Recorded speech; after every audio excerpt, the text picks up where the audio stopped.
क्या आपने कभी सोचा है कि हमारे देश के संविधान में बच्चों के भविष्य को लेकर इतने गहरे विचार क्यों किए गए हैं? भारतीय संविधान का अनुच्छेद 45 सिर्फ एक कानूनी धारा नहीं है, बल्कि यह है हमारे देश के बच्चों के उज्जवल भविष्य की नींव रखने का एक वादा है। यह अनुच्छेद हमें याद दिलाता है कि एक समाज की असली प्रगति तभी होती है जब उसके सबसे नन्हे सदस्य सुरक्षित, शिक्षित और सशक्त हों। हेलो एवरीवन, वेलकम टू ज्ञान अभियान। आज हम बात करेंगे अनुच्छेद 45 की। यह अनुच्छेद मूल रूप से बच्चों के लिए निःशुल्क और अनिवार्य शिक्षा के प्रावधान से संबंधित था, जिसने बच्चों के अधिकारों को सुनिश्चित करने का महत्वपूर्ण कार्य किया। समय के साथ इस अनुच्छेद में बदलाव आया और वर्तमान में यह विशेष रूप से 6 वर्ष की आयु तक के बच्चों के लिए प्रारंभिक बाल्यावस्था, देखभाल और शिक्षा पर केंद्रित है। हम इस वीडियो में देखेंगे कैसे यह प्रावधान न सिर्फ बच्चों के समग्र विकास में योगदान देता है, बल्कि समाज में समानता और न्याय की स्थापना में भी अहम भूमिका निभाता है। साथ ही हम भी यह जानेंगे कि इस दिशा में सरकार द्वारा कौन कौन से कदम उठाए जा रहे हैं और किन चुनौतियों का सामना करना पड़ रहा है। भारतीय संविधान का अनुच्छेद 45 देश के बच्चों की शिक्षा और देखभाल से संबंधित एक महत्वपूर्ण प्रावधान है। यह अनुच्छेद राज्य की नीति निर्देशक तत्वों के अंतर्गत आता है, जो सरकार को सामाजिक और आर्थिक कल्याण से जुड़े दिशा निर्देश प्रदान करते हैं। मूल प्रावधान।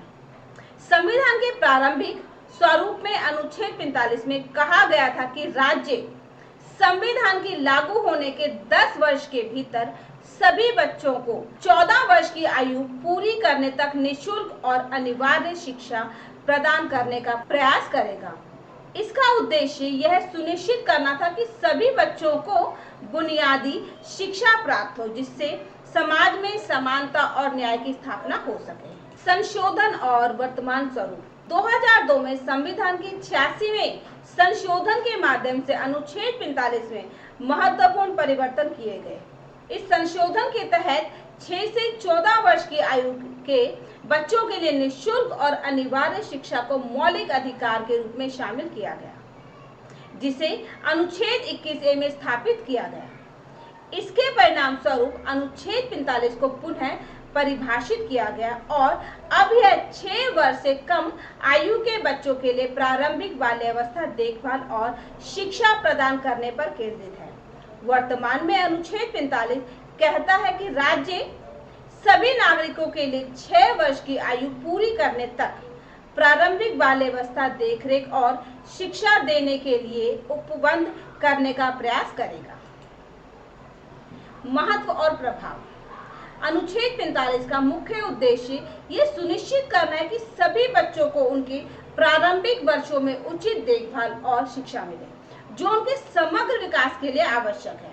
शोध से पता चलता है कि जीवन के पहले 6 वर्ष बच्चे के मानसिक, शारीरिक और सामाजिक विकास के लिए अत्यंत महत्वपूर्ण होते हैं। इसलिए इस अवधि में गुणवत्ता देखभाल, शिक्षा प्रदान करना बच्चे की भविष्य की सीखने की क्षमता, सामाजिक कौशल को मजबूत करता है।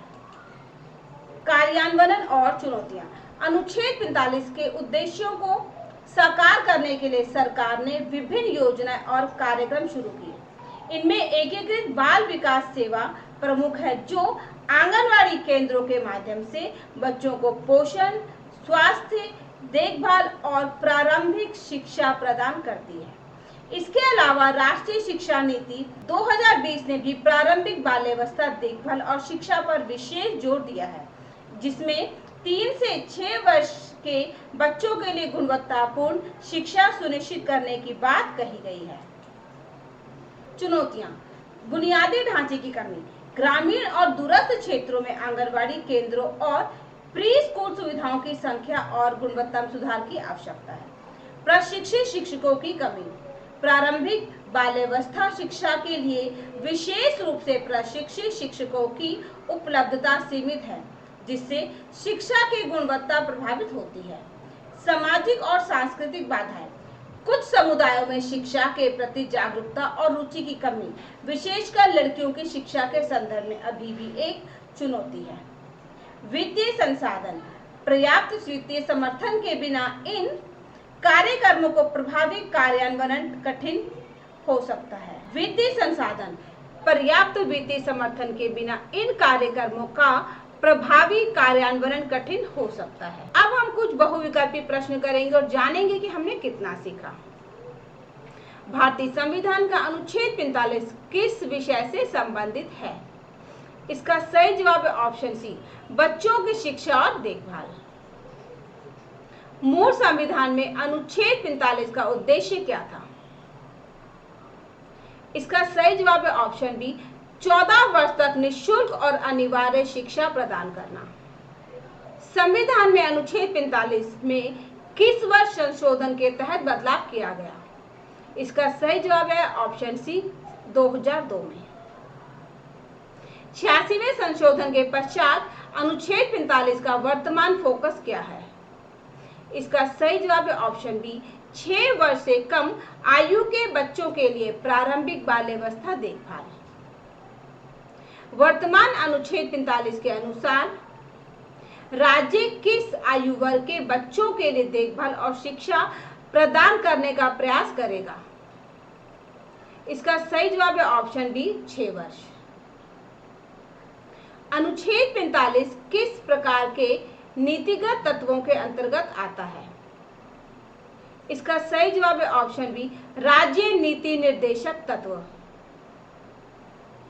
निम्न में से कौन सी सरकारी योजना अनुच्छेद 45 के उद्देश्यों के अनुरूप है? इसका सही जवाब है ऑप्शन बी, एकीकृत बाल विकास सेवा।